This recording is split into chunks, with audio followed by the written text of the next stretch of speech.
संसार अनित्य है, अनित्य को हम नित्य मानते हैं। संसार दुख रूप है, उसको हम सुख रूप मानते हैं। संसार अपवित्र है, इसको हम बहुत पवित्र मानते हैं। और संसार अनात्म रूप है, चेतन नहीं है, जड़ है, उसको हम आत्म रूप मानते हैं, चेतन मानते हैं। आत्म रूप का मतलब है, अनात्म मतलब जो मैं और मेरा नहीं हो सकता है। जो मैं और मेरा नहीं हो सकता है वो है अनात्म। ध्यान देना, अनात्म की बहुत सारी व्याख्याएं की जाती हैं, लेकिन जैसे आत्मस्वरूप, आत्मस्वरूप मतलब अपना रूप। आत्मा का अर्थ जो है, एक जो बहुत ज़्यादा प्रचलित अर्थ है वो है स्वयं, आत्मा। तो स्वयं जो है ना, तो यह संसार अनात्म है, न मैं है न मेरा है। मैं और मेरे से वो ना रहित है, लेकिन फिर भी हम मैं और मेरा मानते हैं। और मैं और मेरा क्यों नहीं है, इस बात को समझ लें। क्योंकि स्वरूपतः ये हमसे बिल्कुल भिन्न है।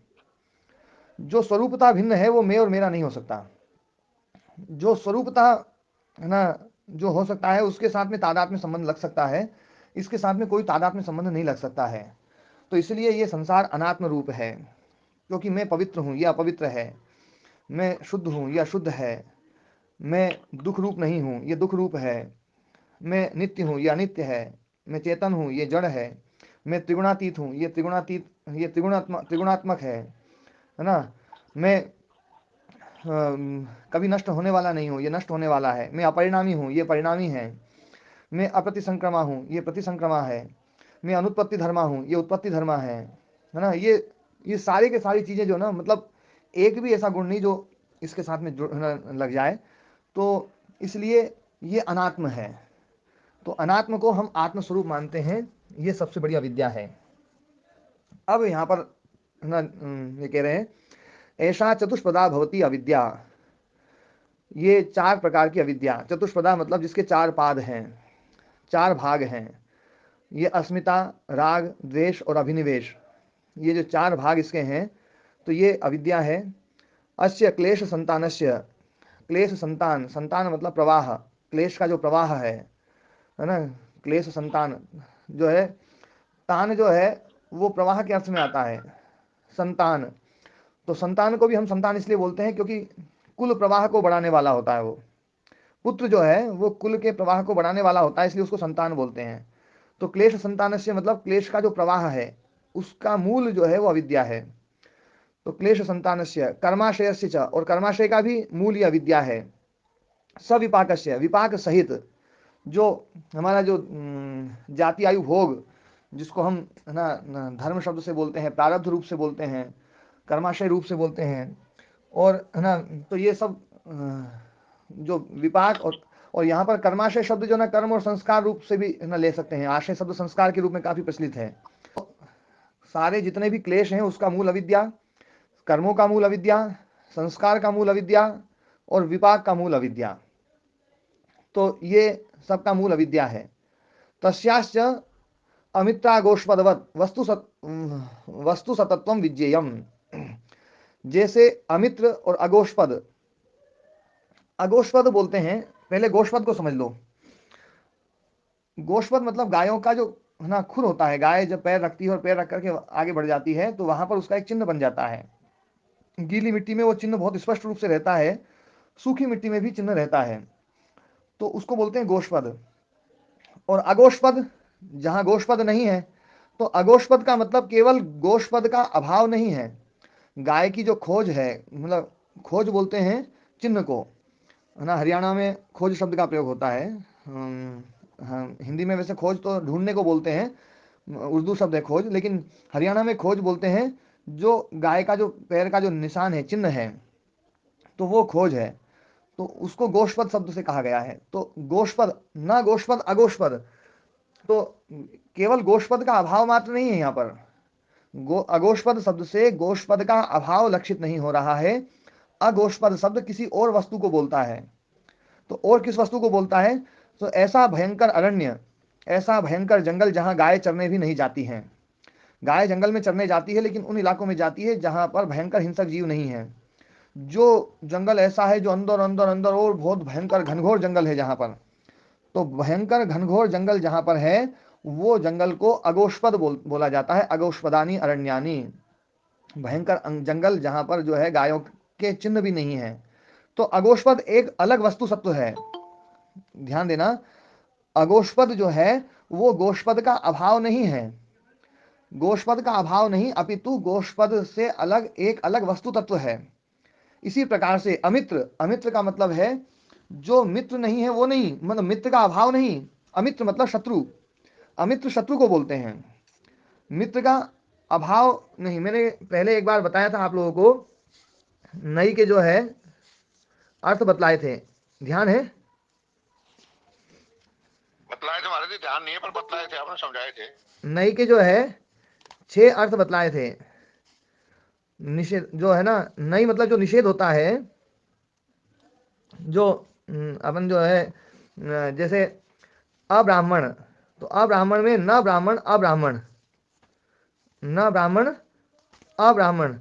तो यहाँ पर जो है ये जो अब्राह्मण है ये ना का आ बचा है, ना का ना हट गया, केवल आ बच गया है, तो उसको बोलते हैं अब्राह्मण। तो जो है नई के जो जैसे अब्राह्मण है, या अविद्या में आ है, या जैसे अमित्र में आ है, या फिर जो है ये और बहुत सारे शब्द अपन ना बोल देते हैं। तो ये सब जो है नई के आ है। तो नई के जो है ना मैंने 6 अर्थ बताए थे, किसी ने लिखे कि नहीं लिखे हैं? बड़ी कृपा होगी, एक बार फिर से बता दीजिएगा, बड़ी कृपा होगी। हाँ लिखो। एक तो है सादृश्य, एक है अभाव,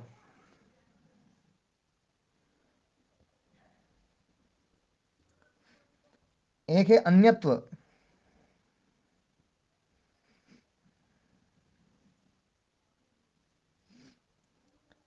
एक है अप्राशस्त्य, अप्राशस्त्य,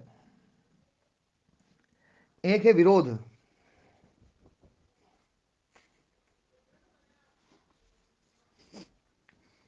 इसका एक श्लोक है, आप लोग श्लोक लिखना चाहो तो श्लोक ही लिख लो भले ही। तत्साध्यम अभावश्च तदन्यत्वं तदल्पता, अप्राशस्त्यम विरोधश्च नयर्थाः षट् प्रकीर्तिताः।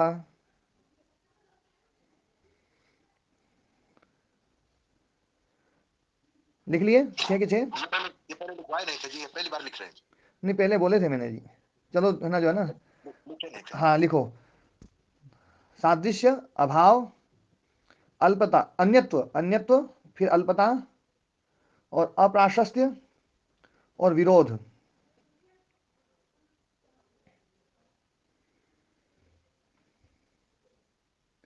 ठीक है ना? ये चर्चा चली थी अपनी कहां पर, वो उस पे अदर्शन पे, अदर्शन, अविद्या के लिए अदर्शन शब्द आया था ना, अदर्शन के 8 वो दिए थे कि अदर्शन, ये भी अदर्शन हो सकता है, ये भी अदर्शन हो सकता है, ये भी अदर्शन हो सकता है ना? तो वहां पर ये प्रसंग मुझे ध्यान आ रहा, वहां वहां लिखवाया, वहां बोला था। तो हाँ हाँ, तो लिख लो, लिख लिए सबने।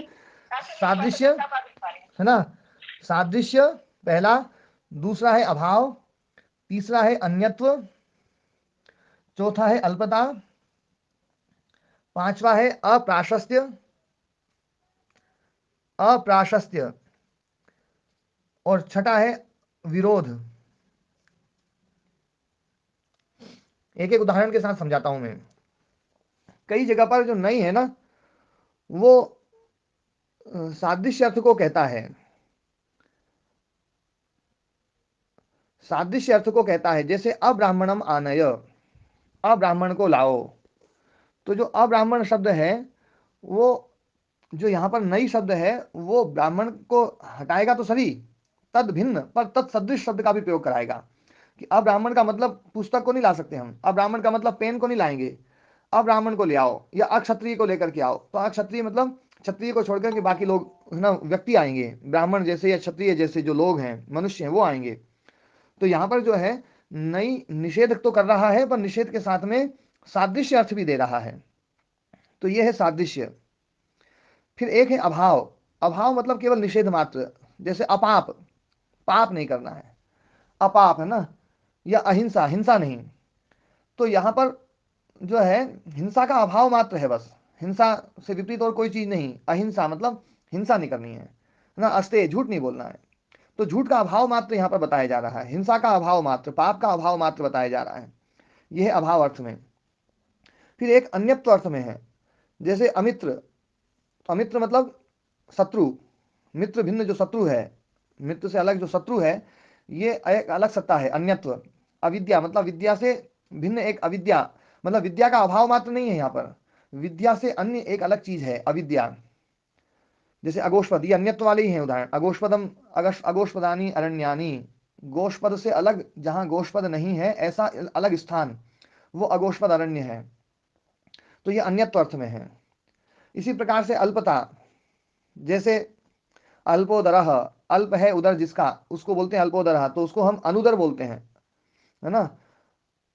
अनुदरः, अनुदरः माणवकः, तो अनुदरः माणवकः या अनुदरी कन्या, तो जिसका पेट नहीं है। तो क्या पेट बिल्कुल नहीं है? छोटा है। हाँ छोटा है, अल्प पेट, अल्प पेट है ना। जैसे अपन कहते हैं ये तो कुछ खाता ही नहीं है, इसका मतलब कम खाता है। हाँ यहाँ पर कुछ खाता ही नहीं है, ये नहीं अर्थ जो ना निषेध अर्थ में नहीं है, कम अर्थ में है। तो ये निषेध का जो है ना, ये अल्प अर्थ आ गया।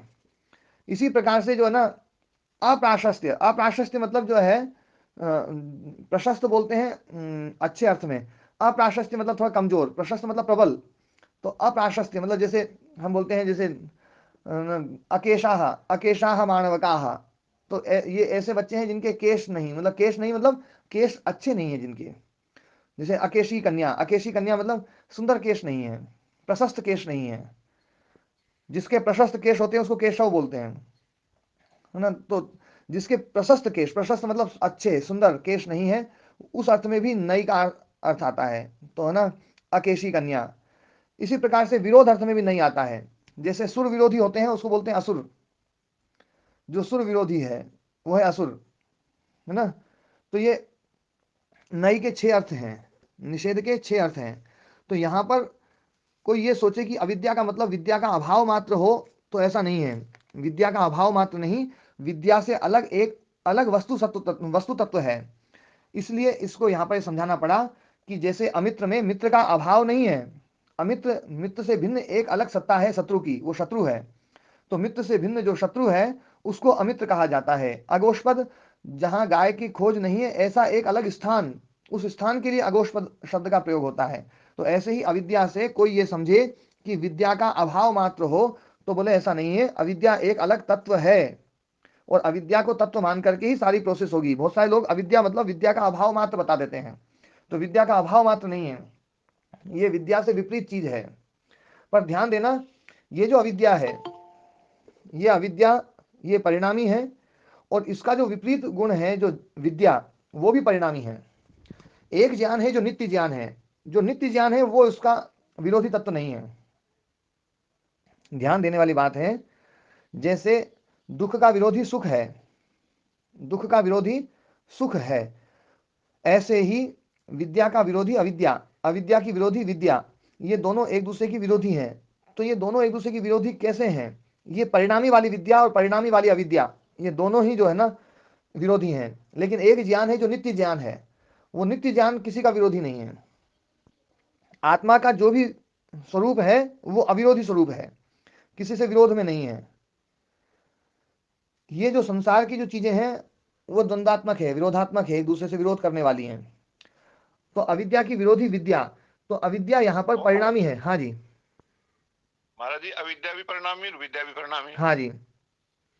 फिर मान लो ये विद्या फिर पूरी तरह से आ जाती है, तो फिर ये फिर परिणाम में नहीं, अपरिणामी नहीं होती क्या फिर बाद में? ये बदल विद्या जाएगा फिर कभी भी विज्ञान को अपरिणामी नहीं हो बदलने के सकती। लिए आने अविद्या, के बाद परिणाम नहीं होती। अविद्या इसलिए परिणामी नहीं होती है, विद्या अपरिणामी इसलिए नहीं होती है क्योंकि विद्या का समझ प्रयोजन है। जो भी विद्या का चीज प्रयोग। प्रयोजनवती होगी ना वो परिणामी अपरिणामी नहीं हो सकती। जो भी चीज प्रयोजनवती होगी वो नित्य नहीं हो सकती। ये है ना एक अकाट्य सत्य है, ध्यान रख लेना इसको।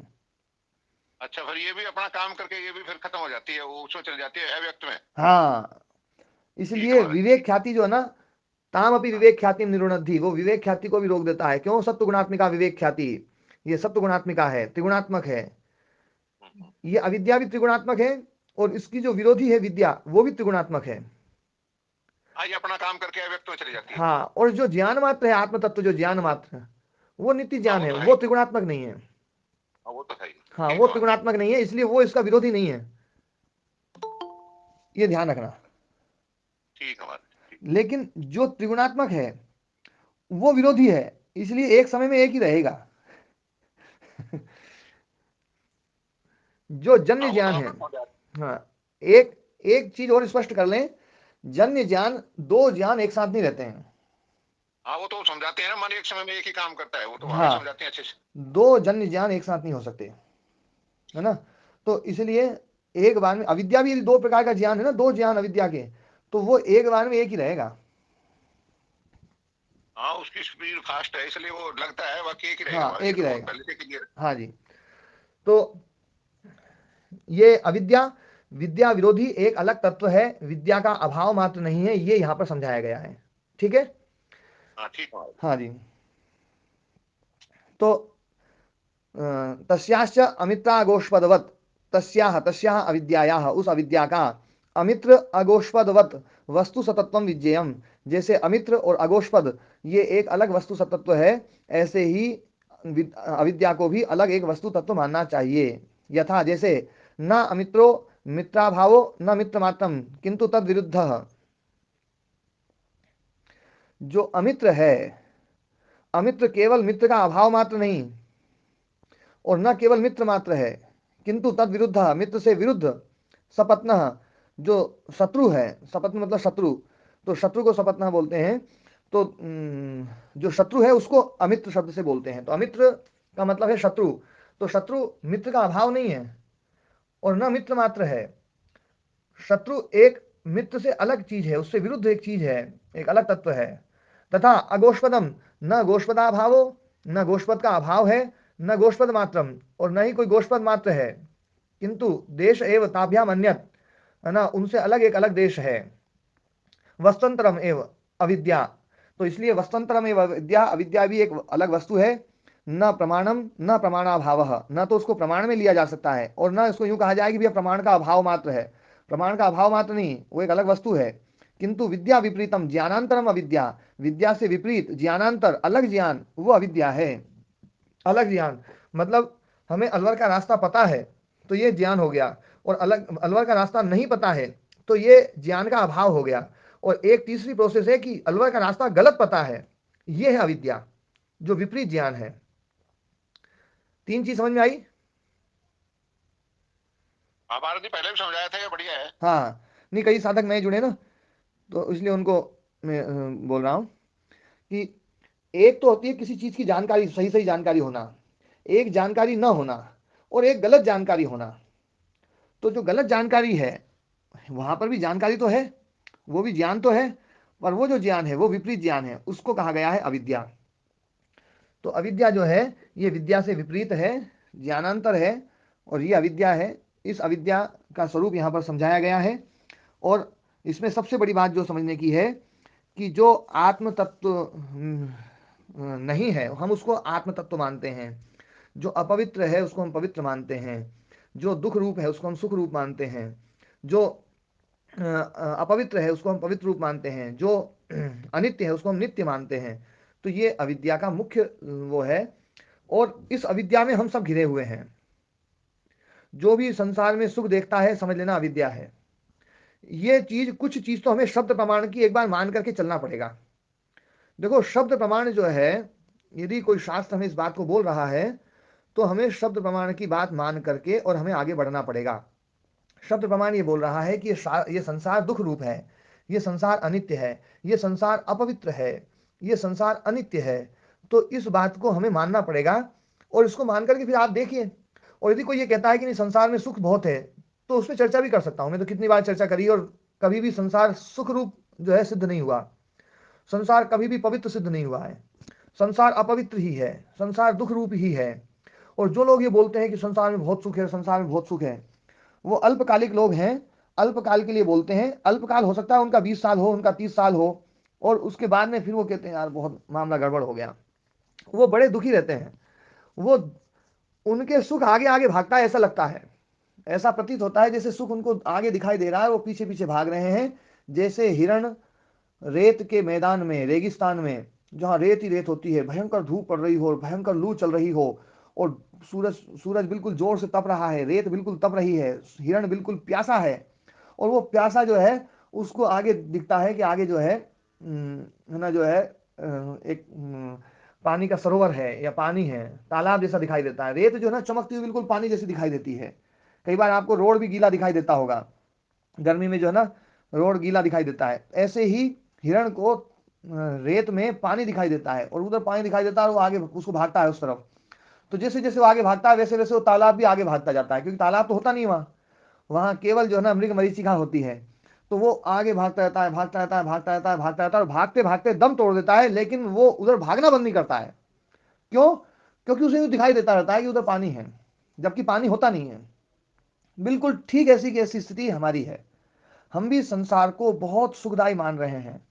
अभी नहीं मिला है सुख, पर आगे मिलेगा, ऐसा सोचते हैं हम, कल्पना करते हैं आगे मिलेगा, आगे मिलेगा, आगे मिलेगा, आगे मिलेगा, और ऐसा सोचते सोचते हम आगे आगे भागते जाते हैं, भागते जाते हैं, भागते जाते हैं, लेकिन वो सुख कभी मिलता नहीं है।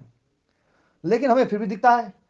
कोई हमें समझाता है, बोले भैया है ना सुख नहीं है, तो अब हम उनसे बहस भी करते हैं, अरे बोले देखो वो दिखाई दे रहा है, देखो, हमारे हम कल्पना भी करते हैं।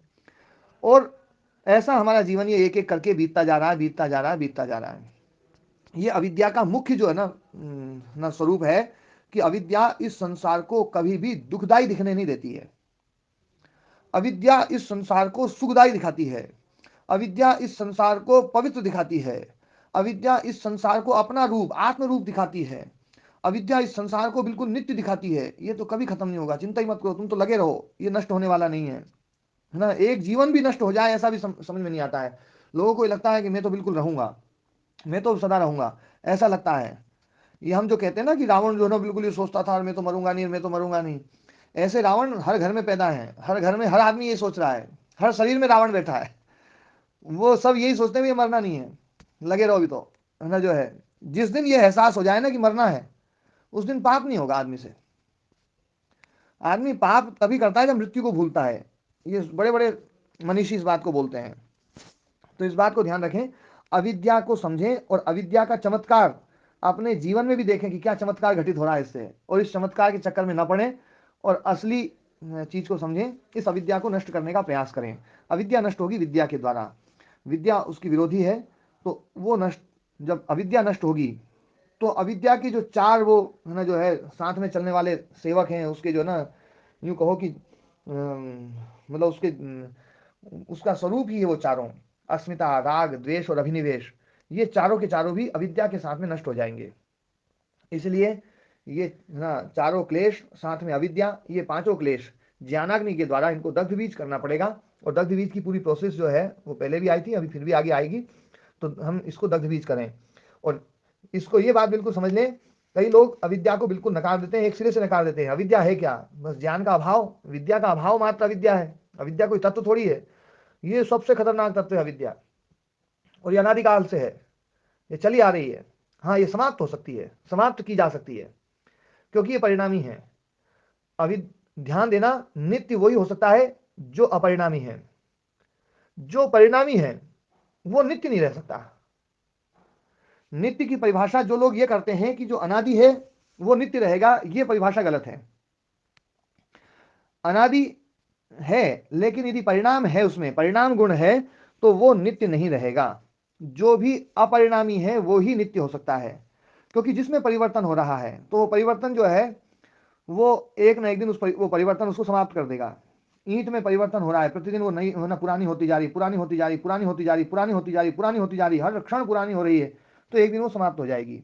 ये मकान हर क्षण पुराना हो रहा है, पुराना हो रहा है, तो एक दिन गिर जाएगा ये। तो जो चीज परिणामी है, अपरिणामी नहीं है, वो चीज नित्य नहीं रह सकती, वो अनित्य रहेगी। ये है ना, इसको समझ लें। अब अगला सूत्र, इसमें किसी का कोई प्रश्न हो तो पूछ ले, नहीं तो फिर अगला सूत्र करेंगे।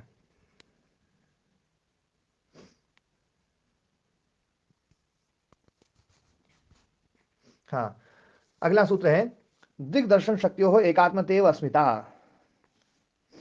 दिग्दर्शन शक्तियों हो, दिक शक्ति और दर्शन शक्ति, दोनों शक्ति का संबंध दोनों के साथ लग जाएगा। दिक शक्ति है और दर्शन शक्ति है। दृक् है पुरुष और दर्शन है चित्त, बुद्धि कहें, चित्त कहें, महतत्व कहें, है ना। तो दर्शन है बुद्धि, दृक् है पुरुष। तो दृक् और दर्शन शक्ति की एकात्मता इव, ध्यान देना यहाँ पर इव शब्द है, एकात्मतेव। तो एकात्मता इव, एकात्मता जैसा, एकात्म होता नहीं है, एकात्म जैसा हो जाता है।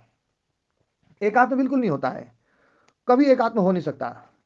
यदि हाँ जी, फिर एक आत्मा नहीं होता तो फिर ये बुद्धि बड़बड़ाती है क्या, जो हम ये बोलते हैं उसके कारण से सब ये बुद्धि बड़बड़ाएगी।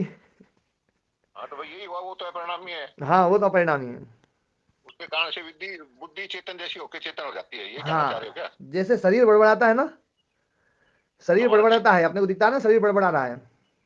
हाँ हाँ जब शरीर बड़बड़ा सकता है तो बुद्धि बड़बड़ा ही सकती है ना, हाँ, वो ठीक है, समझ में आ रहा है है। ना। हाँ लेकिन पहले आत्म तत्व तो आत्मा तो अपरिणामी बड़बड़ाया करता है, है। पहले वो आत्मा तो बड़बड़ाया करता है। कैसे बड़बड़ाता है? शरीर जैसे आपने बोला, अभी आपने बोला तो किसने बोला अच्छा है ना।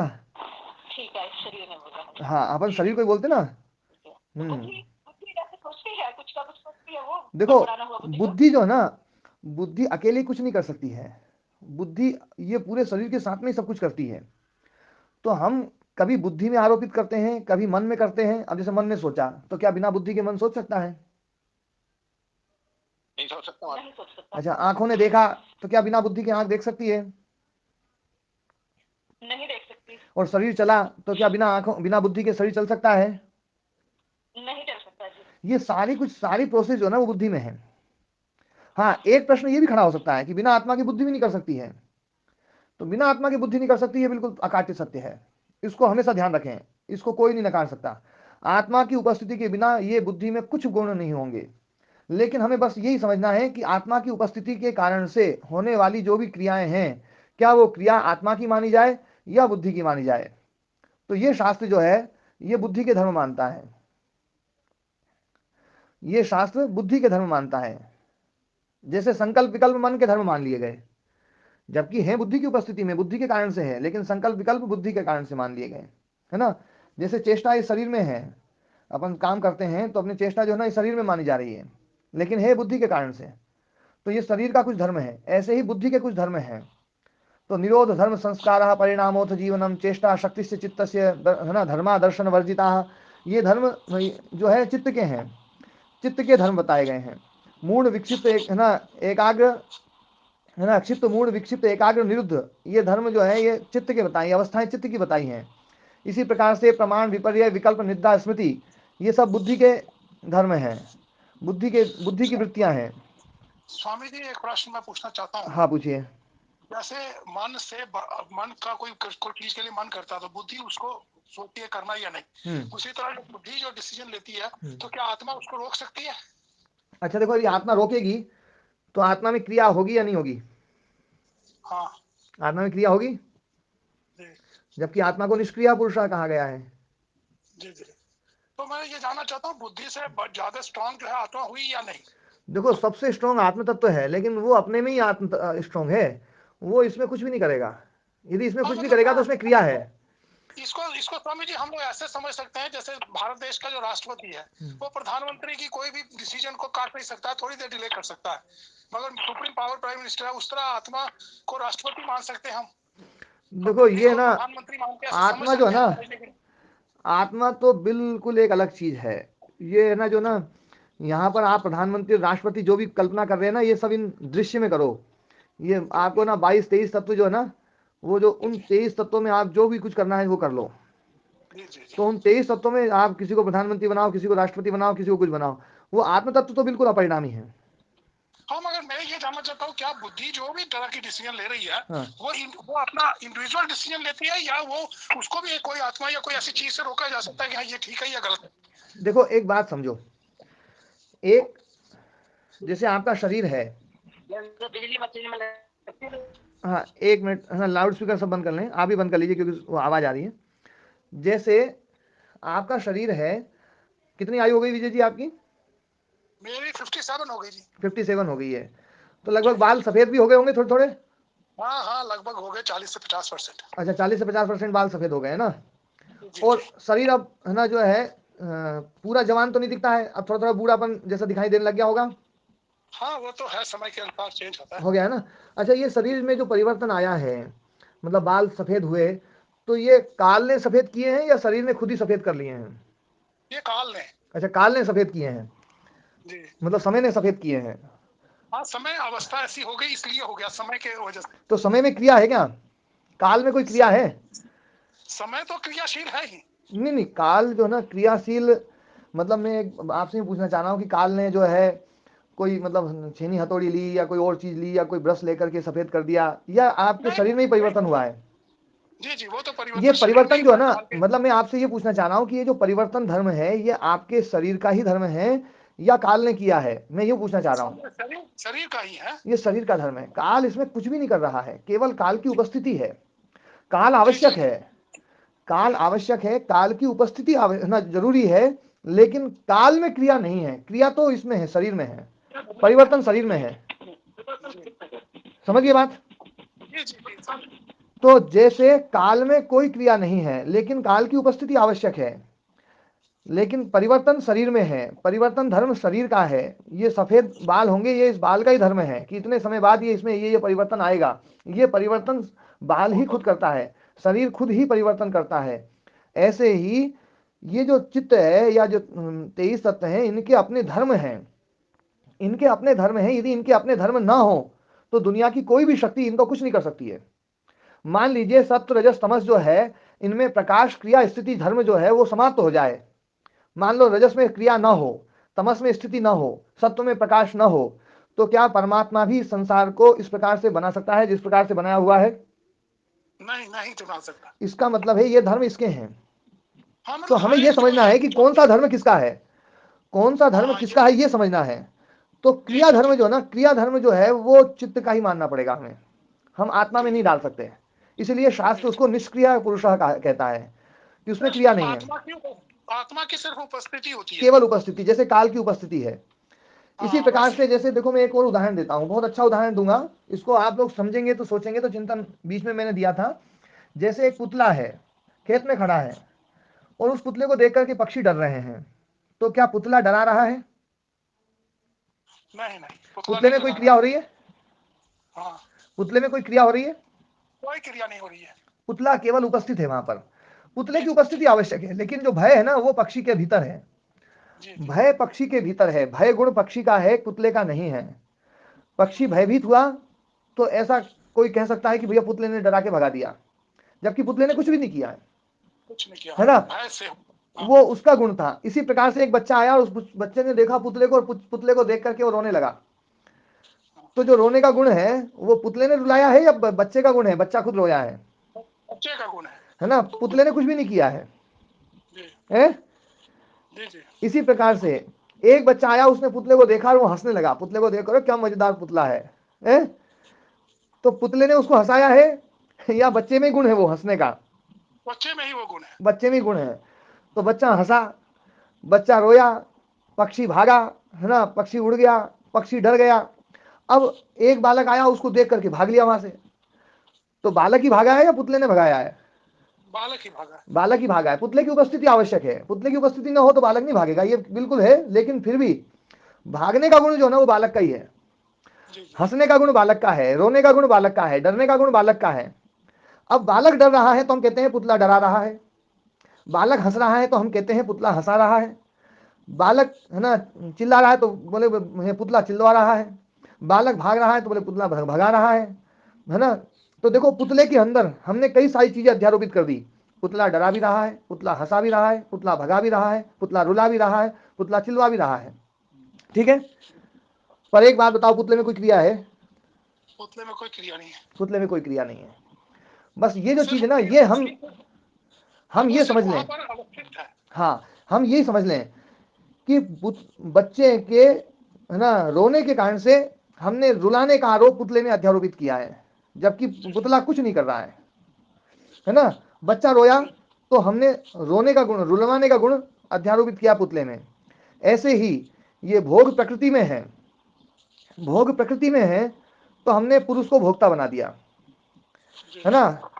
हमने है ना, ये संसार दृश्य है तो उसको हमने दृष्टा बना दिया, ये प्रकृति है तो उसको हमने पुरुष बना दिया। ये इसमें कर्तृत्व है तो उसको हमने भोक्ता बना लिया, या है ना जो ना ये प्रकाश्य है तो उसको हमने प्रकाशक बना लिया। ये सारे के सारी गुण जो भी हैं वो प्रकृति के हैं, और प्रकृति के कारण से हमने उसमें अध्यारोपित कर रखे हैं। वास्तव में वो क्या है, वो तो अप्रमेय है, वो अव्यपदेश्य है। आत्म तत्व जो है वो अप्रमेय है, इस बात को ध्यान रखना, जी जी जी है ना। हाँ, जहां पर भी शास्त्र जो है ना आत्म तत्व की चर्चा मतलब शुद्ध रूप से जब करते हैं तो आत्म तत्व की चर्चा वो नेति नेति के द्वारा करते हैं। वो ये भी नहीं है, वो ये भी नहीं है, वो ये भी नहीं है, वो ये भी नहीं है। ठीक है। जी जी हाँ, तो अध्यारोपण जो भी होगा ना वो प्रकृति में ही होगा ना। वो नहीं, जो भी गुण है वो सब चित्त के हैं, प्रकृति के हैं, हम अध्यारोपण पुरुष में कर देते हैं। इसलिए इस ना शास्त्रकार ये बोलते हैं दृष्टा दृषि मात्र शुद्ध, वो शुद्ध है, शुद्धोपि अपि, शुद्ध होने पर भी प्रत्ययानुपश्य, वृत्ति जैसा दिखाई देता है, और वृत्ति सारूप दिखाई देता है, तब हम उसको उसमें कर्तृत्व भी ले आते हैं, भोक्तृत्व भी ले आते हैं, सब कुछ चीज लाते हैं। और जब तक उसमें वृत्ति सारूप्यता है तब तक ये सारे गुण अध्यारोपित करके बोलने में कोई गलत भी नहीं है। लेकिन उसका शुद्ध रूप की जब चर्चा करेंगे तो उसका शुद्ध रूप जो है वो अपरिणामी है, शुद्ध है, वो अप्रतिसंक्रमा है, दर्शित विषय है, अनंत है, अनुत्पत्ति धर्मा है, प्रतिषिद्ध वस्तु धर्म है, वो निष्क्रिय है, वो ज्ञान मात्र है। दृष्टा मतलब दृषि मात्र, ज्ञान मात्र। दृष्टा का अर्थ देखने वाला अर्थ नहीं है वहां पर, कर्ता में त्रिश प्रत्यय नहीं है वहां। दृष्टा मतलब दृषि मात्र, ज्ञान मात्र। शास्त्रकार स्वयं बोल रहे हैं कि वो दृषि मात्र है, ज्ञान मात्र है केवल। हाँ जी, राम कुमार जी कुछ पूछना चाह रहे हैं? धन्यवाद स्वामी जी। जी जी हमारा जी जी। महाराज जी, जो मोक्ष वाली स्थिति है उसमें ये मान ले कि बस वो फिर हट रहा है, उसको ढेर खुल जाता है जब। आपकी आवाज साफ नहीं आई। हमारा जी भाई, हाँ अब आ रही है। महाराज जी जो मोक्ष की स्थिति है उसमें फिर यूं कह देंगे बच्चा फिर हंस रहा है वहाँ सारा खुलासा होने के बाद। हाँ, मोक्ष में तो केवल वो अकेला रह जाएगा। अकेला जो रह जाएगा ना, जो अकेला रह जाएगा तो दूसरे का आरोप लग नहीं सकता, क्योंकि दूसरा है ही नहीं ना, इसलिए तो वो केवल है। उससे थोड़ी सी पहले की स्थिति समझ लो, हमारे जैसों की जो शब्दों का ज्ञान है उनको मान ले कि बच्चे हंस रहे हैं। जहां तक दूसरा है वहां तक आप कोई भी अध्यारोपण कर सकते हो। जहां वो अकेला हो जाएगा वहां वो केवल ही रह जाएगा, बस उसमें कोई है ना दूसरे का अध्यारोपण संभव नहीं है। ठीक है महाराज। हाँ, इसीलिए केवल कैवल्य जो है ना, जहां वो केवल रह जाए, अकेला रह जाए। अभी क्या है, संयोग है। ये सारा दुख का कारण जो ना संयोग बताया है, संसार का कारण है संयोग। संयोग मतलब हम ये केवल नहीं बना रखा है, ये मिला हुआ है। तो मिला हुआ मिलता तो कभी है नहीं, पर मिला जैसा है, ये इव शब्द इस अर्थ में है। दृग दर्शन शक्तियों हो एकात्मता इव अस्मिता। अब इसको समझेंगे। और देखो, मैं एक बात और बोलता हूं, मैं जो इस बात को जो बोल रहा हूं, हो सकता है ये बात जो ना आप लोगों ने सुनी हो, इससे पहले वाली बातों से कुछ है ना हट करके हो रही हो, कुछ ऐसा लग रहा हो कि ये तो ना क्योंकि क्या है, पहले जो बात सुनी है उन पे हो सकता है आप लोगों ने पूरा विचार नहीं किया हो। तो मैं चाहता हूं कि आप लोग उन चीजों पे भी अच्छे से गहराई से विचार करें, और इस चीज पर भी गहराई से विचार करें कि वास्तव में हम आत्मा में क्रिया डालें या न डालें। आत्मा में यदि क्रिया डाल देते हैं तो फिर वो चीज जो है वो दूसरे कोई और दर्शन का हो सकता है, लेकिन योग दर्शन जो है वो तो क्रिया आत्मा में नहीं मानता है, वो तो निष्क्रिय मानता है, क्रिया रहित मानता है। बिल्कुल स्पष्ट रूप से है ना दर्शन ये कहता है कि आत्मा में क्रिया नहीं है। और आत्मा जो चित्त है, चित्त में जो है चेष्टा गुण चित्त में मानता है। चेष्टा शक्तिश्च चित्तस्य धर्मः दर्शन वर्जिता, ये व्यास मुनि जी का वाक्य है, जो है लिखवाया भी था मैंने, है ना, लिखा था ना ये, मैंने दिखाया भी था भाष्य का तीसरे पाद में। तो है ना चेष्टा शक्ति है ना, या संस्कार या निरोध या धर्म, ये सब जो ना परिणाम, ये सब चित्त के ही धर्म है। आत्म तत्व अपरिणामी है, बिल्कुल कोई परिणाम नहीं उसमें। हाँ जी महाराज जी, आपने जिस प्रकार से अभी आत्मा का वर्णन किया है, तो उसमें जो सच्चिदानंद, सच्चित और आनंद, ये उसके जो स्वरूप गुण बताए जाते हैं, क्या ये भी आत्मा के अपने धर्म नहीं है? देखो एक बात समझ लो जी ये सच्चिदानंद जो शब्द है, जी ये शब्द जो है ये उपनिषदों के अनुसार और वेदांत के अनुसार है। ये जी स्वामी, ध्यान देना, आनंद जो गुण है, आनंद गुण योग दर्शनकार वो है ना आत्मा का नहीं मानता है। जी स्वामी, आनंद गुण जो है, आपने देखा है आनंद शब्द यहां पर कहां पर आया है, एक समाधि के उसमें आया है। जी स्वामी, संप्रज्ञात समाधि के 4 रूप हैं, उसमें 4 रूपों में एक रूप है आनंद। जी, जहाँ अहंकार को किसे बनाया जाता है? वितर्क, विचार, विचार, आनंद और अस्मिता। जी और आनंद में वहां पर ये बात है कि जहां इंद्रियों के स्वरूप का बोध होता है, जी इंद्रियों के स्वरूप का जहां पर बोध होता है, वो संप्रज्ञात समाधि आनंद संप्रज्ञात समाधि है। जी ठीक है ना? मन ग्रहण विषय होता है। हाँ, तो वहां पर जो आनंद है ना, जी आनंद जो है वो इस योग दर्शन में आनंद शब्द उस समाधि के लिए है। ठीक है, तो उस समाधि का गुण माना गया है आनंद। अहंकार का धर्म हो गया। हाँ, वहां पर मतलब संप्रज्ञात समाधि का एक ना गुण हो गया, और संप्रज्ञात समाधि जो है ना ये चित्त का धर्म है। जी स्वामी जी। ठीक है, संप्रज्ञात समाधि चित्त का धर्म है। और ये यहाँ पर आनंद शब्द जो है उस आनंद अर्थ में नहीं ले रहे हैं जो आनंद जो है ना हम एक नित्य आनंद, जो जैसे हम ईश्वर का एक स्वरूप मानते हैं, आनंद स्वरूप जो है, उस आनंद रूप वाले आनंद अर्थ में यहाँ पर योग दर्शन में आनंद जो शब्द आया वो उस रूप में नहीं है, जी महाराज। है ना? जी हाँ, महाराज। बाकी योग दर्शन में आत्मा को कहीं पर भी आनंद रूप ऐसा नहीं कहा है। जी ठीक है ना? हाँ, उपनिषदों में वेदांत में जो है ना सच्चिदानंद शब्द का प्रयोग होता है। असतो मां सदगमय, तमसो मां ज्योतिर्गमय, मृत्योर्मां मृतम गमय। जी है ना? ये सच्चिदानंद का ही है कि असच्चिदानंद से सच्चिदानंद की ओर बढ़े हम, असत से सत की ओर, अचित से चित्त की ओर, अनानंद से आनंद की ओर, है ना? जी महाराज। हाँ, पर उसकी चर्चा फिर कभी अपन और करेंगे, क्योंकि वो अलग है ना, अन्य दर्शन का विषय जो है। मैं कभी केवल महर्षि पतंजलि ऋषि को पढ़ा रहा हूँ, और पतंजलि ऋषि को पढ़ाऊंगा तो पतंजलि ऋषि को ही के द्वारा ही कोई बात को है ना जो है ना समझाऊंगा।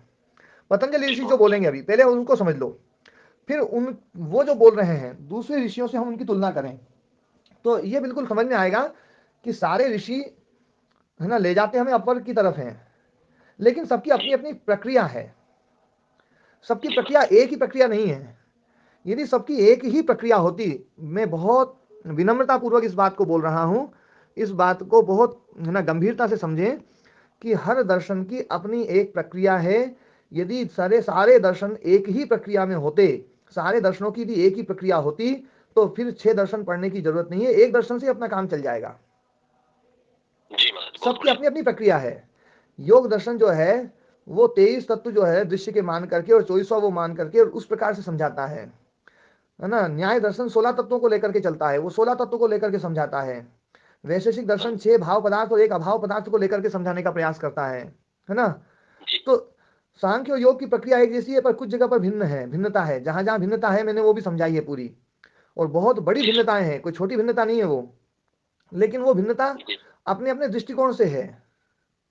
दृष्टिकोण मतलब वो दिखाने की बात कह रहे हैं कि इस दृष्टिकोण से भी आप संसार को देख सकते हो, इस दृष्टिकोण से भी आप संसार को देख सकते हो, इस दृष्टिकोण से भी आप संसार को देख सकते हो।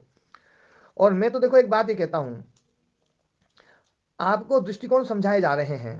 एक व्यक्ति ने आपको समझाया, एक किसान से किसी ने पेड़ के बारे में पूछा, तो किसान ने समझाया कि जो देखो सामने सीधा खड़ा है वो पेड़ है ना? एक बच्चे से पूछा, बोले तुम समझाओ, बोले जो फल देता है ना वो पेड़ है।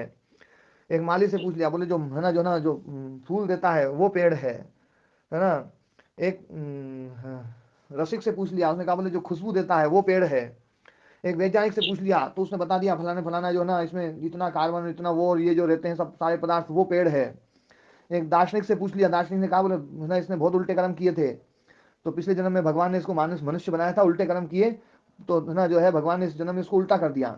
मनुष्य जन्म में मुंह ऊपर था पैर नीचे थे, और इस जन्म में इसका मुंह जो ना नीचे कर दिया। पानी पीने वाला जो काम है वो नीचे मुंह से करता है, जड़ से करता है, तो जो सामने उल्टा खड़ा कर दिया है वो पेड़ है। अब एक बात बताओ, किसकी बात गलत है और किसकी सही है? सभी की ठीक है, जबकि सबने एक बात तो नहीं बोली है, जी समझे। और कुछ बातें तो बिल्कुल विरोधी हैं। एक ने कहा था कि जो सीधा खड़ा है वो पेड़ है, और एक ने कहा था जो उल्टा खड़ा है मुंह नीचे कर दिया जिसका वो उल्टा खड़ा है वो पेड़ है। और दोनों में कौन गलत है और कौन सही है? दृष्टिकोण दोनों के भिन्न भिन्न है, दोनों ही ठीक है। हाँ, दृष्टिकोण, तो दृष्टिकोण को हमें समझना है। दर्शन दृष्टिकोण है। और एक बात और मैं बता दूं कि आप सब दृष्टिकोणों को सुनकर के आपका जो अपना दृष्टिकोण है ना विकसित होता है, वो ही आपके लिए काम का रहेगा। दूसरे के दृष्टिकोण आपके लिए कभी फायदेमंद नहीं होंगे। वो दूसरे के दृष्टिकोण आपके दृष्टिकोण को विकसित करने में सहायक हो सकते हैं, लेकिन चलना तो आपको अपने दृष्टिकोण से ही है पड़ेगा। जी महाराज, बहुत बहुत धन्यवाद। ठीक है ना? हाँ, आप इंजीनियर बन सकते हैं, आप 10 इंजीनियरों के नक्शों को देख सकते हैं, लेकिन जब आप नक्शा बनाएंगे तो आप उन 10 में से कोई ना कोई चीज छांटेंगे कि उसकी ये चीज बढ़िया थी, उसकी ये चीज बढ़िया थी, उसकी ये चीज बढ़िया थी, और आप फिर अपना एक है ना नक्शा बनाते हैं, तो समाज आपको बढ़िया इंजीनियर मानेगा। और यदि आप दूसरों की नकल कर करके है ना जो है ना नक्शे बना रहे हैं, तो लोग कहेंगे बोले यार वो नकल तो वही दे रहा था, सही है ना, उसमें तुम्हें तुम्हारी क्या जरूरत है फिर। जी महाराज जी। ठीक है ना। तो मैं तो बस ये चाहता हूँ कि आप इन सब इंजीनियर जो है ना, चाहे गौतम ऋषि हो, चाहे पतंजलि ऋषि हो, चाहे कपिल ऋषि हो, चाहे कोई से भी ऋषि हो, सारे ऋषियों को, और है ना महर्षि स्वामी दयानंद सरस्वती जी भी उसी श्रेणी के ऋषियों की श्रेणी के वो जो हैं, उनका अपना दर्शन जो है ना वो बहुत ही अद्भुत और विशेष दर्शन है। तो उन उन ऋषियों को भी हम सब ऋषियों को हम पढ़ें, और सब ऋषियों को पढ़ करके आप अपना दृष्टिकोण जो है विकसित करें, वो आपके काम का रहेगा। ठीक है ना। हाँ जी। तो दिग्दर्शन महाराज जी। शक्ति एकात्मते अस्मिता। हाँ जी महाराज ये तो कुछ कुछ वेदांत को सही नजर आवे, मन तो मारो नक्शो भी बनाओ जो। अच्छा, तो बढ़िया है। हाँ। वेदांत बहुत प्रबल दर्शन है, पर ये जो सांख्य और योग दर्शन जो है ना, ध्यान देना, वैशेषिक और न्याय को जब हम पढ़ते हैं तो वैशेषिक और न्याय दर्शन जो है ना, हमें ऐसा लगता है कि इसमें कुछ चीजें रह गई, अभी सांख्य योग उसको पूरा करेंगे, और सांख्य योग जिन चीजों को पूरा करते हैं तो फिर ऐसा लगता है कि जाकर के वेदांत जो है ना, जो कमियां रह गई है वो वेदांत पूरा कर देगा। वेदांत दर्शन बहुत प्रौढ़ दर्शन है, बहुत गंभीर दर्शन है, और बहुत ही सब में जो है ना बहुत प्रबल दर्शन है।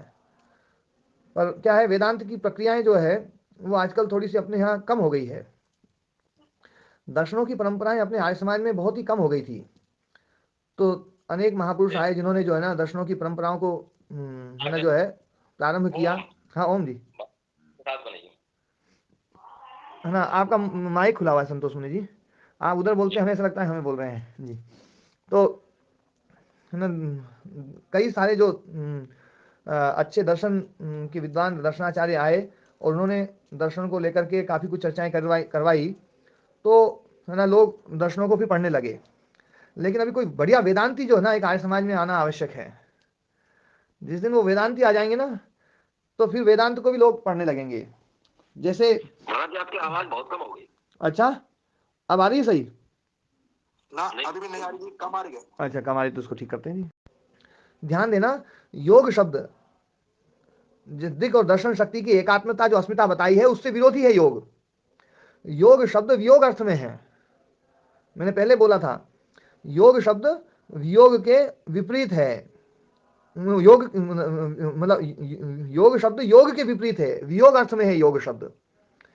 इसलिए योग शब्द युजुर योगे से नहीं बनाया गया है, योग शब्द युज समाधु से बनाया हुआ है। इसका अर्थ है वियोग, वृत्ति से रहित हो जाना। हाँ जी महाराज जी वो जो हम इस बात को कहते हैं तो कुछ लोग ये तर्क देते हैं कि वो परमात्मा से योग, तो उसका खंडन कैसे करें? देखो, जब हम है ना योग दर्शन को पढ़ते हैं तो योग दर्शन में एक योग है संयोग, उस संयोग को तोड़ना योग है। एक है वृत्ति सारूप्यता, उस वृत्ति सारूप्यता को तोड़ना योग है। योग शब्द का अर्थ बताया, योगश चित्त वृत्ति निरोधः, चित्त की वृत्तियों को निरुद्ध कर देना, रोक देना। क्योंकि चित्त की वृत्ति जब तक रहेगी तब तक चित्त वृत्ति का तादात्म्य रहेगा आत्मा के साथ में। तादात्म्य हो नहीं सकता, लेकिन तादात्म्य जैसा रहेगा।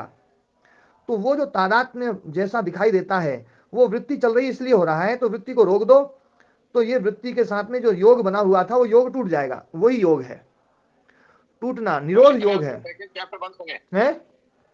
इतने अर्थ में कह के चैप्टर बंद कर दें, ईश्वर का विषय ना लाए वहां तो जो प्रारंभ में जहां पर योग की चर्चा है वहां तो कोई योग मतलब ईश्वर का कोई विषय नहीं लिया है। वहां तो ईश्वर का विषय तो 23 सूत्र में लिया है, उससे पहले तो योग ना ईश्वर शब्द का कोई चर्चा ही नहीं है। अथ योगानुशासनम योगश्चित्त वृत्ति निरोधः। हाँ जी प्रदीप जी, आप कुछ पूछना चाह रहे हैं? मैं ये निवेदन कर रहा था कि योग को वृत्ति के सापेक्ष में, दृष्टि के सापेक्ष में तो वियोग कह सकते हैं, लेकिन स्वरूप या परमात्मा कहें या अपना स्वरूप कहें, उसके सापेक्ष में योग कह सकते हैं। देखो एक बात ध्यान देना, एक बात ध्यान देने की है, जहां पर दो चीज होगी वहीं जोड़ होगा। योग मतलब जोड़ना। आयुर्वेद में हमेशा औषधियों का जोड़ होता है, इसलिए वहां पर योग शब्द जोड़ने अर्थ में है। लेकिन आयुर्वेद से अलावा इस दर्शन में जो योग शब्द है वो जोड़ अर्थ में नहीं है, क्योंकि जहां हम जोड़ना चाहते हैं वहां दो चीज नहीं रहेगी, वहां केवल रहेगा, अकेला, कैवल्य, वहां अकेला है। यदि दो है तो फिर केवल्य नहीं रह सकता। इसलिए हाँ, अभी मैं थोड़ी चर्चा में पूरी बता दूं आप लोगों को, क्योंकि आप लोगों के मन में जो है ना चीजें हैं वो थोड़ी सी क्लियर होनी आवश्यक है। ये दर्शन जो है संयोग को नष्ट करने की बात करता है। संयोग को संयोग माना गया है, अविद्या जिसका हेतु है वो संयोग, जो दुख का सबसे बड़ा कारण है, दुख का जो सबसे बड़ा कारण है वो है संयोग। हेयम दुखम अनागतम तस्य हेतु संयोग दृष्टा दृश्यो संयोगो हे हेतु, दृष्टि दृश्यो संयोगो हे हेतु, जो कहा गया है कि दृष्टा और दृश्य का जो संयोग है वो हे हेतु है। और तद अभावो संयोगाभाव हानम तदृश्य कैवल्यम, अविद्या के अभाव से अविद्या का अभाव होने पर संयोग का अभाव हो गया, वही हान है, वही कैवल्य है। मतलब संयोग को तोड़ने की बात कही गई। अभी मैं संयोग की बात कर रहा हूँ, ईश्वर की बात जो है ना क्यों नहीं जुड़ती है वो मैं बाद में बताऊंगा। तो संयोग को हटाने की बात है ना बार बार कही जा रही है। तो ये है योग, मतलब संयोग को हटाना। अब हम जाते हैं प्रारंभ में, जो प्रारंभिक सूत्र हैं, अथ योगानुशासनम योगश्चित्त वृत्ति निरोधः तदा दष्टु स्वरूप अवस्थानम वृत्ति सारूप्यम इतरत्र। तो ये जो अथ योगानुशासनम सूत्र है, वास्तव में पूरा योग दर्शन ये अकेला सूत्र ही है। अथ योगानुशासनम, योग का जो अनुशासन है, योग का प्रारंभ, वो है ना, योग का अनुशासन, अनुशासन एक शास्त्र का नाम है, वो शास्त्र प्रारंभ किया जा रहा है।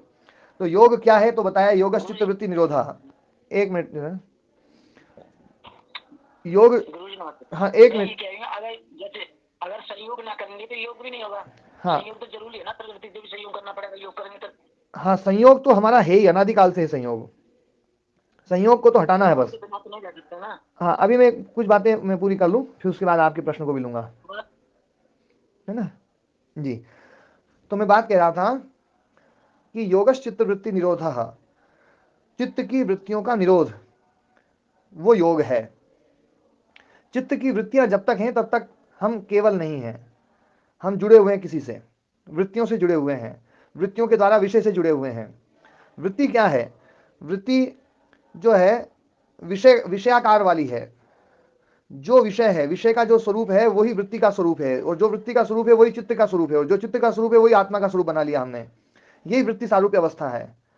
और वृत्ति सारूप्य अवस्था हट जाए, वो समाप्त हो जाए, तो हम केवल बचेंगे। तथा द्रष्टु स्वरूप अवस्थानम, वहां स्वरूप में अवस्थान रहेगा, वहां पर कोई ईश्वर की चर्चा नहीं है, वहां केवल स्वरूप अवस्था की बात है, हम अपने स्वरूप में स्थित हों। ईश्वर प्रणिधान केवल एक साधन दिया गया है, चित्त वृत्ति को रोकने के लिए ईश्वर प्रणिधान एक साधन दिया गया है कि वृत्तियों का निरोध किस प्रकार से होगा। तो बोले अभ्यास वैराग्याभ्याम तन निरोधः, अभ्यास और वैराग्य से उसका निरोध करो। तो अभ्यास और वैराग्य को समझाया गया आप आगे। फिर किसी ने पूछा, बोले ये सब अभ्यास और वैराग्य आपने इतना समझा दिया है, लेकिन अभ्यास वैराग्य के अलावा भी कोई रास्ता है क्या? बोले ईश्वर प्रणिधानाद्वा, ईश्वर प्रणिधान से भी चित्त वृत्ति निरोध किया जा सकता है। तो ईश्वर प्रणिधान एक साधन है, ईश्वर प्रणिधान साध्य नहीं है, ध्यान देना। जैसे विवेक ख्याति साधन है, ईश्वर प्रणिधान साधन है। यहां पर भी आया था तपः स्वाध्याय ईश्वर प्रणिधानानि क्रिया योग। तो तपः स्वाध्याय और ईश्वर प्रणिधान ये क्रिया योग है। और इस क्रिया योग से क्या होता है? तो बोले समाधि भावनार्थ, समाधि की तरफ हमें ना आगे बढ़ते हैं हम। समाधि के लिए ये तप स्वाध्याय ईश्वर प्रणिधान साधन है, और क्लेश तनु करणार्थ, और क्लेशों को कमजोर करने के लिए भी ये साधन है। तो ये साधन के रूप में स्वीकृत किया गया है ईश्वर प्रणिधान। हम ईश्वर प्रणिधान को ही योग बना लें तो गलत है। योग वास्तव में हमारा हर चीज से वियोग होना वो योग है, हम अकेले हो जाएं वो योग है। योग का अर्थ यहाँ पर चित्तवृत्ति निरोध। हाँ, एक बात थोड़ी सी ये कही गई है कि एक वृत्ति जब एकाग्र अवस्था में जो वृत्ति थोड़ी सी है, एक वृत्ति तो रहेगी, विवेक ख्याति भी एक वृत्ति है, तो विवेक ख्याति जो वृत्ति है उस वृत्ति को भी योग पक्ष में स्वीकार कर लिया गया, ये स्वीकृति पक्ष है। देखो, योग के दो अर्थ हैं, संप्रज्ञात समाधि और असंप्रज्ञात समाधि। समाधि योग है, संप्रज्ञात समाधि में वृत्ति है, असंप्रज्ञात समाधि में वृत्ति भी समाप्त है। तो जहां पर वृत्ति बिल्कुल समाप्त हो गई है, वृत्ति बिल्कुल समाप्त है, असंप्रज्ञात समाधि, वास्तव में वो योग का असली स्वरूप तो वो है, लेकिन संप्रज्ञात समाधि को भी योग पक्ष में स्वीकार किया गया है। ये स्वीकृति पक्ष है, अभ्युपगम पक्ष है, इसको भी स्वीकार कर लो। चलो, जैसे हम कई बार कोई चीज़ है ना देखते हैं कि चलो ये तो सबसे श्रेष्ठ चीज़ है, लेकिन इस श्रेष्ठ चीज़ के साथ चलो अच्छा ठीक है चलो ये भी ले लो, कोई बात नहीं है ना। कई बार हम सामान लेने के लिए जाते हैं, बाजरा लेने के लिए गए या कोई और चीज़ लेने के लिए गए, जैसा हमें चाहिए वैसा कम मिला तो थोड़ा सा हम उसमें है ना जो है एक स्वीकार कर लेते हैं, चलो थोड़ा बहुत ये कचरा वचरा भी मिला हुआ है, कोई बात नहीं, इसको हम साफ कर लेंगे, ये भी चलो ले लो। तो ये स्वीकृति पक्ष है। हाँ ओम जी। तो इसमें ये कहा जा सकता है कि वहाँ ईश्वर का भय दिखा के थोड़ा सा रोकना चाहा, जो वैसे नहीं रुका, तो ये कह सकते हैं? नहीं, ईश्वर का भय नहीं, ईश्वर प्रणिधान जो है ना वो वास्तव में चित्तवृत्ति निरोध में बहुत सहायक है। भक्ति मार्ग को हम जो ना मतलब मैं उसका खंडन नहीं करता हूँ, भक्ति मार्ग बहुत बड़ा प्रबल पक्ष है और बहुत विशेष है। ईश्वर प्रणिधान बहुत अच्छा है, बड़ा सरल रास्ता है ये, लेकिन अंततोगत्वा हमें ईश्वर प्रणिधान भी जो ना ज्ञान की ओर ही प्रेरित करेगा। अंतिम समाधान तो विवेक ख्याति ही है, उसके अलावा और कोई उपाय नहीं है। स्वामी जी, हाँ जी, मैं ये कह रहा था कि इसको तो मैंने समझ लिया है, ईश्वर प्रणिधान तो आ माने अनार, ई माने इमली है ना। बच्चों को लर्निंग में बहुत ही हेल्पफुल है, बाद में इमली और अनार आम को छोड़ देना है ना। और दूसरा इसमें ये है कि चूंकि ये शायद अद्वैतवादी दर्शन है, इसलिए द्वैत का या योग का प्रश्न नहीं बन रहा है। ऐसा है क्या स्वामी जी? देखो अद्वैतवादी दर्शन तो एक ही है, तो फिर तत्व एक है तो जुड़ेगा किससे? अद्वैतवादी दर्शन जो है ना, यदि ये चर्चा अपन कर दें अभी तो अभी बहुत सारा बखेड़ा खड़ा हो जाएगा। अभी अद्वैत की चर्चा में देखो ये जो दर्शन है ना, ये तो त्रैतवाद को मानने वाला दर्शन है, योग दर्शन, ये त्रैत की चर्चा करेगा, है ना। ये ईश्वर की सत्ता को भी बिल्कुल वैसे के वैसे स्वीकार करता है, ये प्रकृति की सत्ता को भी बिल्कुल एकदम स्वीकार करता है, और ये आत्म तत्व की सत्ता को भी बिल्कुल स्वीकार करता है। ये है ना त्रैतवाद का दर्शन है।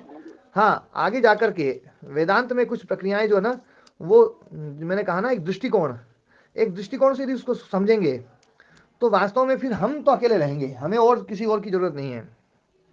हम जब तक हाँ क्या जी, मैं ये कह रहा, तो इसमें से द्वैतवादी दर्शन है, तो इसमें आत्मा व परमात्मा के ऐक्य की कल्पना नहीं है क्या? नहीं, परमात्मा और आत्मा की एक कभी हो नहीं सकता, संभव नहीं है। हाँ जी, आत्म तत्व जो है ना वो बिल्कुल भिन्न है, परमात्मा तत्व बिल्कुल भिन्न है, उसमें एकता संभव नहीं है ना। हाँ, और ये विषय आएगा, आप मैं पहला पाठ जो है ना फिर से पढ़ाऊंगा कभी, तो आप जब इसको पढ़ेंगे ना तो बिल्कुल समझ में आएगा कि वास्तव में ईश्वर बिल्कुल भिन्न चीज है और आत्म तत्व बिल्कुल भिन्न है। यहाँ पर ईश्वर और आत्म तत्व को महाराज जी, हाँ जी, वो तो निर्तिशय कह के पहले अलग कर दिया ईश्वर को, तो जी हाँ, तो वही तो बात है। हाँ जी, सामान्य साधक स्वामी जी हम लोग ये समझते थे आत्मा और परमात्मा का एकता ही योग है। हाँ, योग वहाँ पर, यहाँ पर योग शब्द जो ना मिलन अर्थ में नहीं है, यहाँ वियोग अर्थ में योग है, निरोध अर्थ में योग है, अकेले होने वाला जो ना वो योग है, संयोग को समाप्त करना योग है। तो इसीलिए यहाँ पर युज योगे धातु से योग शब्द नहीं सिद्ध किया है, युज समाधु धातु से योग शब्द सिद्ध किया है। और समाधि जो ना वो अकेले हो जाना, एकाग्र अवस्था जो है ना वो स्वीकार अभ्युपगम पक्ष है। वास्तव में जो निरोध पक्ष है ना वही योग है, वृत्ति रहित हो जाना। उसमें फिर वृत्ति कोई भी नहीं होगी, ईश्वर की भी वृत्ति नहीं होगी। यदि ईश्वर विषयक वृत्ति चल रही है तो भी वृत्ति तो चली रही ना, तो वृत्ति निरोध कहाँ हुआ? सर्वथा वृत्ति निरोध जहां है वो असंप्रज्ञात है, न तत्र किंचित संप्रज्ञायते इति असंप्रज्ञातः, ये व्यास मुनि जी का वाक्य है कि वहां पर कोई ज्ञान नहीं रहेगा, ईश्वर का ज्ञान भी नहीं, कोई ज्ञान नहीं। हम ईश्वर को भी सोचते रहें, ईश्वर की चिंतन करते रहें, तो ये भी एक ज्ञानात्मक सत्ता चल रही है। ईश्वर के बारे में जो ज्ञान चल रहा है वो भी असंप्रज्ञात समाधि में संभव नहीं है, क्योंकि ईश्वर विषयक जो ज्ञान है वो भी वृत्ति रूप रहेगा। इसलिए ये जो यहाँ पर जो चर्चा है वो तो बिल्कुल अकेले हो जाने की चर्चा है, और बाकी चर्चा इस पे हम कल करेंगे, समय काफी हो गया है ना जी। स्वामी जी, एक प्रश्न था